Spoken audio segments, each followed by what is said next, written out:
सुखदेव सिंह गोगामेड़ी हत्याकांड से जुड़ा बड़ा मामला सामने आया है।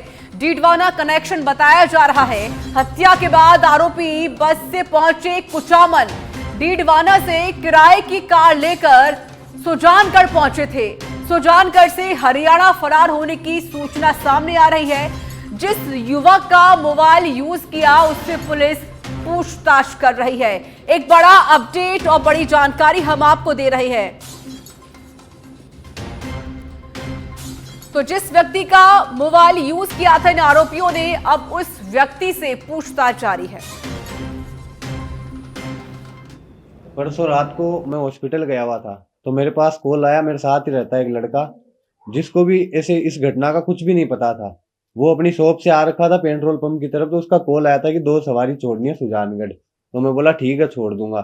फिर मैं घर पे आके वाइफ को ड्रॉप करके हम हॉस्पिटल गए हुए थे। ड्रॉप करके फिर वापस गया था तो वहां से वो पीछे वाली सीट पे बैठ गए थे दोनों। और जिसका कॉल आया था और एक लड़का और साथ में था जो मेरे साथ ही रहता है, वो एक लड़का पीछे बैठ गया और आगे की तरफ एक लड़का बैठ गया। उनको मैं बोला आप दोनों चल लो, नाइट का टाइम है, 2 लड़कों को छोड़ना है, आपने फोन किया तो साथ में सेफ्टी रहेगी, नाइट का टाइम है। तो हम चले गए।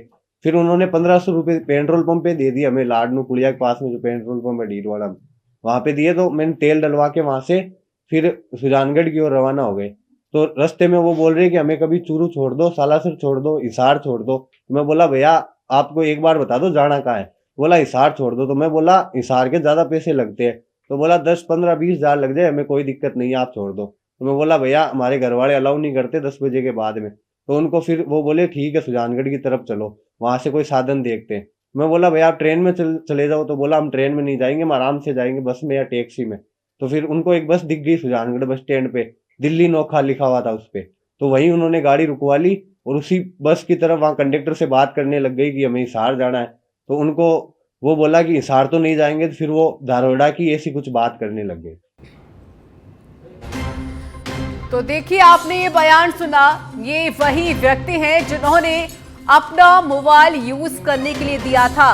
इनसे पूछताछ की गई, पुलिस ने पूरी जानकारी ली, जिसके बाद ये बड़ा अपडेट सामने आया।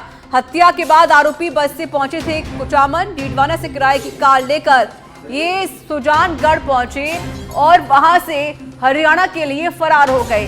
जिस युवक का मोबाइल इस्तेमाल किया था इन आरोपियों ने, अब उस युवक से भी देखिए पूछताछ की गई और आपने उनका बयान भी सुना।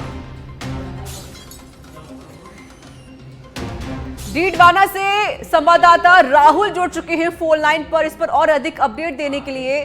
राहुल, बड़ा अपडेट सामने आया है और जिस व्यक्ति का मोबाइल यूज किया था इन आरोपियों ने, उस व्यक्ति से पूछताछ हुई है। क्या कुछ निकलकर सामने आया राहुल? जी ऋचा, आपको बता दूं कि जिस तरह से मामला सामने आया, हालांकि पुलिस एक्शन में आई और आकर के तुरंत प्रभाव से एक युवक को जिसका मोबाइल यूज किया था उसको हिरासत में लिया। पूछताछ के बाद में नतीजा ये निकला कि उस लड़के के मोबाइल से एक गाड़ी का बुक किया गया। गाड़ी जो चालक था उसने डीडवाना बस स्टैंड के नजदीक स्टेशन से उन दोनों शूटरों को गाड़ी में बिठा करके और सुजानगढ़ ले जाया गया। और सुजानगढ़ में एक बस जो बताया जा रहा है, जो कार चालक के मुताबिक एक बस में उनको बिठाया गया है। यहाँ तक कि हालांकि कार चालक ने ये बताया कि भाई साहब हमें इस बात का पता नहीं है, ना हमें कहीं ज्यादा जानकारी है कि वो कौन थे क्या थे। किसी मिलने वाले का फोन आया कि 2 सवारी है, उनको यहाँ से लेकर के और आगे छोड़ना सुजानगढ़। तो वो सुजानगढ़ छोड़ने वहां से गए। उसके बाद में उन्होंने कई दफे ये कहा हमें इस जगह जाना है, हमको यहाँ जाना है, हमको वहाँ जाना है, लेकिन कार चालक ने सुजानगढ़ में ले जाकर के गाड़ी वहीं तक ले जाकर के उनको बस पकड़ाई है, जिसका खुलासा कार चालक ने किया है। जी बिल्कुल, देखिए बड़ा खुलासा यहाँ पर किया गया है राहुल, और साथ ही उन्होंने कई जानकारी भी यहाँ पर दी है। अब राहुल, ये हो सकता है कि न कहीं दोनों आरोपी है हरियाणा में मौजूद हो सकते हैं, क्या ऐसी कोई जानकारी भी है? क्योंकि इन्होंने एक किराए की गाड़ी ली थी। जी आपको बता दूं कि हालांकि जिस तरह से जो गाड़ी में बैठ करके गए और कार चालक ने जो लास्ट मोमेंट में उनके जो बयान सुने हैं, जिनकी बात सुनी है, उसके मुताबिक ये ही अंदाज लगाया जा सकता है कि वो हरियाणा की तरफ बढ़े हैं और हरियाणा में भी जाने की सम्भावना उनकी ज्यादा लग रही है।